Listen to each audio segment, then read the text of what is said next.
a soft salute to their fellow firefighters, remembering the heroes lost in the line of duty.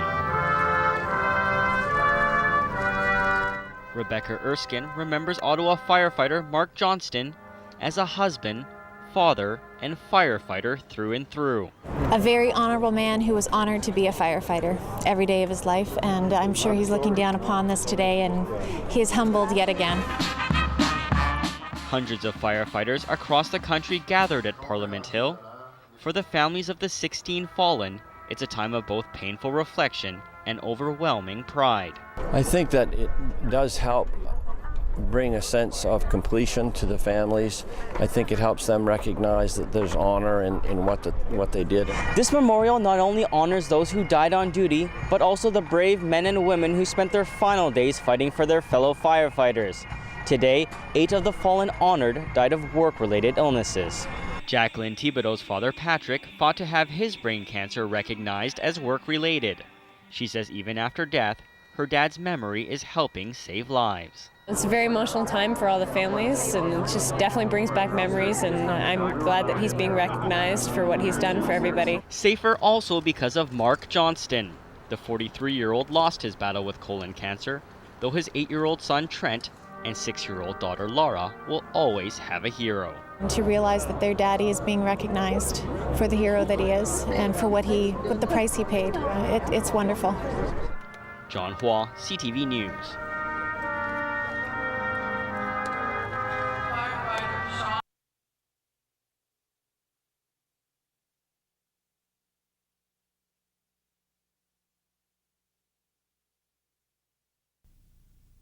My friend, I believe in Canada, and it's why I say to you tonight, au revoir et vive le Canada!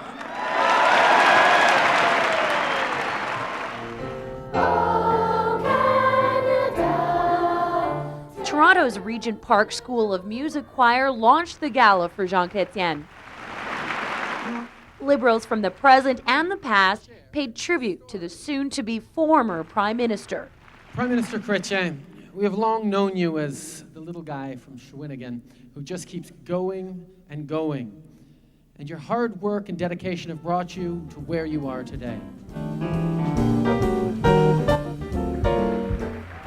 The Prime Minister has always been a big fan of jazz great Oscar Peterson, and apparently the feeling's mutual. Traveling around the world, I have found out that he has been admired throughout the world. We've come to bid our chum, who made things hum, a bon voyage now. Ladies and gentlemen, the Prime Minister of Canada, Le très honorable Jean Chrétien. Although we have accomplished so much, there's still so much more to do, and Paul Martin will need our support.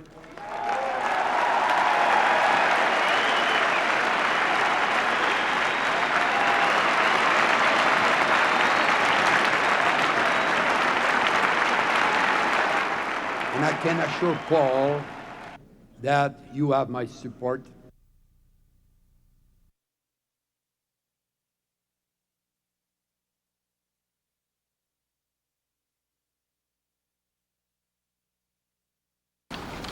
Like most workplaces on a long weekend, CFB Petawawa is largely deserted. But military staff on duty spent the day on a grim task, tracking down family members. Today, the 1st Battalion of the Royal Canadian Regiment, the Canadian Forces, and all of Canada has lost 2 proud serving members. Here in Petawawa, but also in Shiloh, Manitoba, thousands of families spent much of the day in a terrible lottery. Would the knock come at their door? Would they get the fateful phone call? Being a member of a military family can be stressful at times, but when we joined the Canadian Forces, we knew that the job we were getting ourselves into wouldn't always be easy. Even for those spared the bad news, Army spouses say there's an incredible sense of relief mixed with feelings of terrible guilt that they should be the lucky ones while another family, a neighbor perhaps, is plunged into grief. Right now, when the names are not all released, we have families that are worried and just had heard of the incident and wanting to know if it's their loved one that's over there. And that's like the saying that we say in the military community, is no news is good news. Warrant officers Mellish and Nolan had been in the forces for more than 15 years and were veterans of several overseas missions. They both leave behind a spouse and children. I can tell you first and foremost that Frank and Rick were dedicated fathers to young boys, and I think that is what should define them, is that their core family values were extremely strong. The forces from CFB Petawawa are at the beginning of their tour in Afghanistan. They won't rotate home here until February. The community is praying there'll be no more casualties, but it's bracing itself for more days like this one. David Aiken, CTV News, CFB Petawawa, Ontario.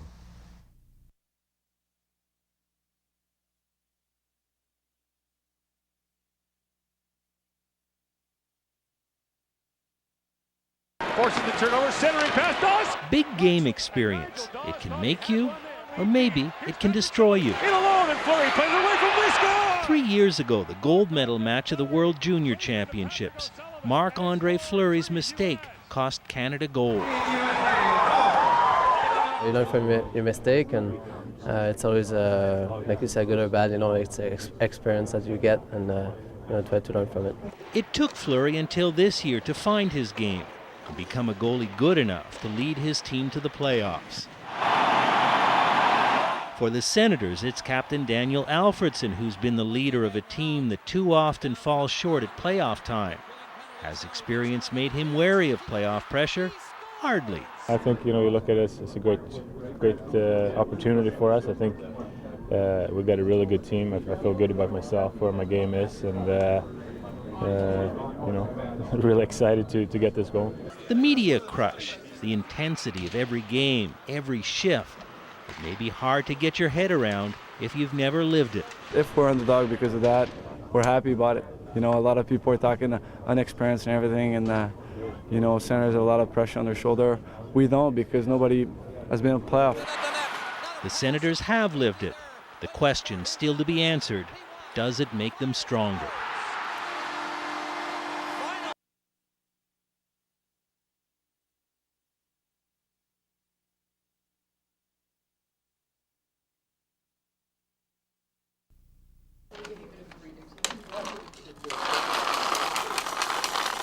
I like to draw an analogy between wine and this one. This one, to me, is very much like a Bordeaux is to a Burgundy.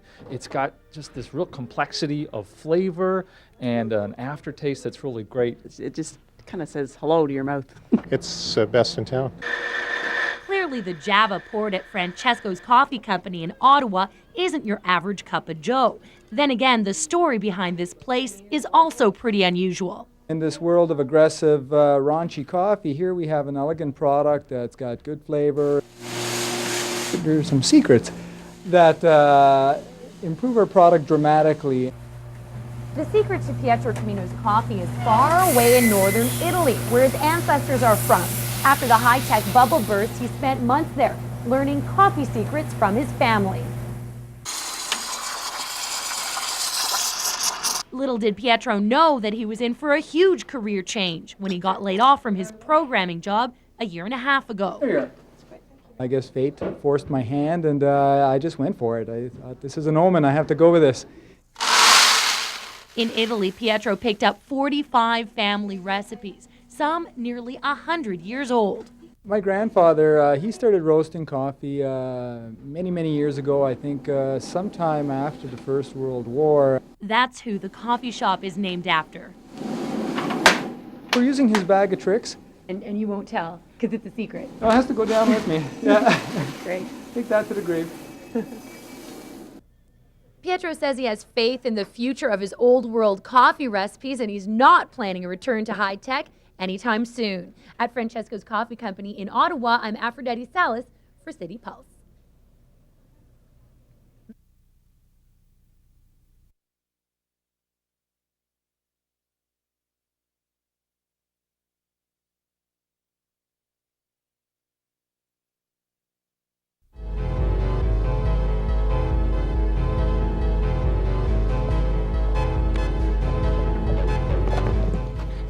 result.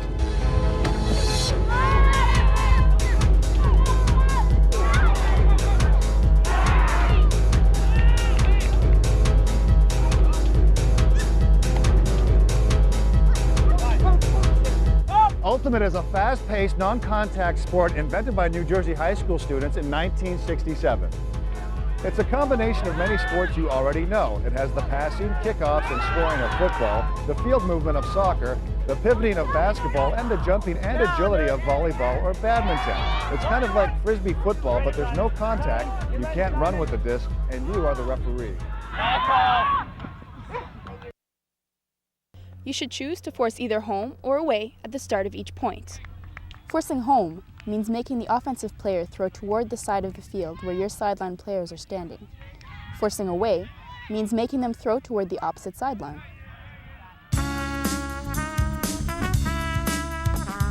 May the force be with you. Force directions are really easy to remember. Home! How does the force help you as a defender? You should always stand on the side of the player, where the disc is likely to go. If your marker forces home, you should stand on the home side of your offensive person.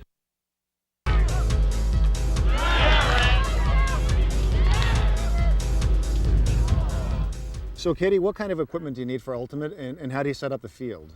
It looks like a football field. Yeah, it's similar. It's 70 yards by 40 yards with 25-yard end zones. The object of the game is to pass the disc down the field into the opposing team's end zone. Each goal is worth 1 point. Okay, so what about gear? I have my cleats, but what else would I need? Cones and a disc, and that's it. All you need are soft cleats, 8 cones, and a 175-gram regulation disc, and a few friends. So how many players are on each side? There are 7 players on the field from each team. Most leagues play 4 guys and 3 girls, and players can move anywhere on the field while the disc is in play, but they have to stop when a foul is called. Rule number 3, players may move and pass the disc in any direction. And what do you play to? Well, a game is usually played to 15 points or to a time cap, with a 10-minute halftime when one team reaches 8 points. At the beginning of each point, the teams line up on their own proper goal lines and one team pulls to the other.